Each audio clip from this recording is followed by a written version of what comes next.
They are on our roads, potentially putting all of us in danger in their large commercial trucks that travel all over Massachusetts. And tonight, our investigative team is sifting through federal data to find out which companies here in Massachusetts have the worst safety scores. Our investigative reporter, Mike Bodette, is here with information you need to know. What do you have, Mike?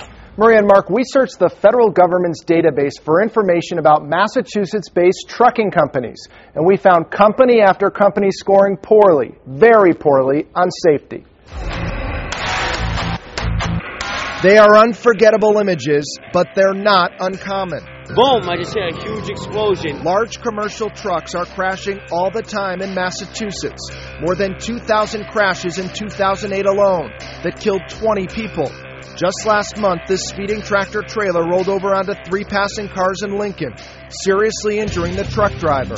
Also last month, a lumber truck crashed into a home in Lowell after the driver chokes on chili he's eating while driving. Thank God we weren't home. Are there trucks out here on our roads that shouldn't be out here? Oh, definitely. State Police Trooper Steve Bedard is trying to prevent the next commercial truck crash. You don't want an 80,000 pound, 80,000 to 100,000 pound piece of machinery going down a road that doesn't have any brakes. Bedard is part of the State Police truck team. We're going to do a level 1 inspection on your truck today.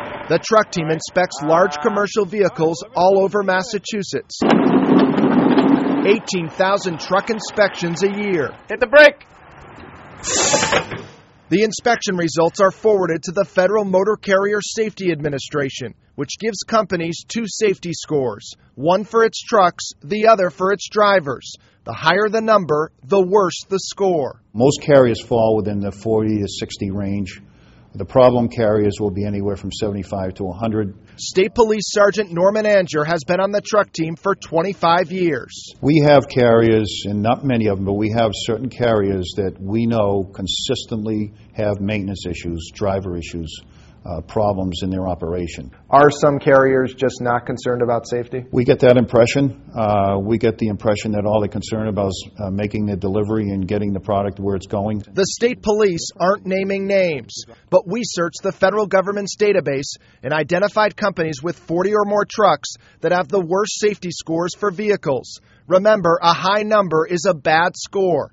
U.S. Seal Coat in Woburn tops the list with a 99.67 vehicle safety score, followed by Mira Company in Georgetown, T&K Asphalt Services in Whitman, GJ Towing in Revere, and Landtech in Hudson. Inspectors forced all of the companies with the worst vehicle safety scores to stop driving certain trucks in the last 2.5 years because of brake problems. It is the key issue. If the vehicle can't stop, we've got a real severe problem. Joe McCrisky is a consultant who works with trucking companies to improve their overall safety. The violations at worst-ranked U.S. Seal Coat were so serious, inspectors ordered 17 of its vehicles taken off the road in the last 2.5 years. A recurring problem, brakes not working properly. And to see that violation again and again and again, what does that tell you? It tells me that the maintenance program for that company needs to improve, because you shouldn't get that many of that type of violation. We also identified companies with 40 or more trucks that have the worst safety scores for drivers. They all had drivers taken off the road by inspectors in the last 2.5 years. GeoSearch in Fitchburg scored a 99.36, followed by Consolidated Lumber in Palmer, Cargo Transport in North Billerica, Prey Truck in Seekonk, and Traffic Markings in Franklin. How bad are these companies? Some of them were just off the charts. Consolidated Lumber had a whopping 278 drivers taken off the road in the last 30 months. 9 were caught driving without a commercial driver's license. 2 were using or possessing drugs. The biggest problem by far, drivers behind the wheel for too many hours. What does that tell you about the drivers at that company? Well, that they're not as safe as they should be, and that the company doesn't do anything to monitor what their drivers are doing. We contacted all the trucking companies named in this report. 4 of them responded. They all say they take safety seriously, and that they also say that the government's ratings fail to consider other important factors that make their trucks and drivers safe. To read their full statements, go to our website, myfoxboston.com.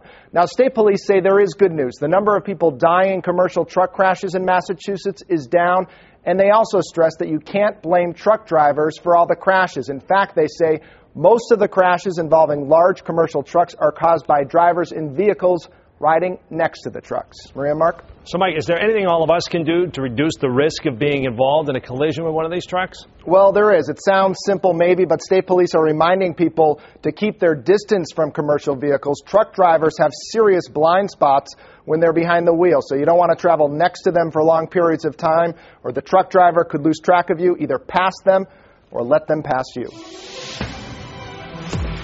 Do you have an idea for a Fox Undercover investigation? We want to hear it. Call us at 1-800-TV-FOX25. I'm Mike Bodette for Fox Undercover.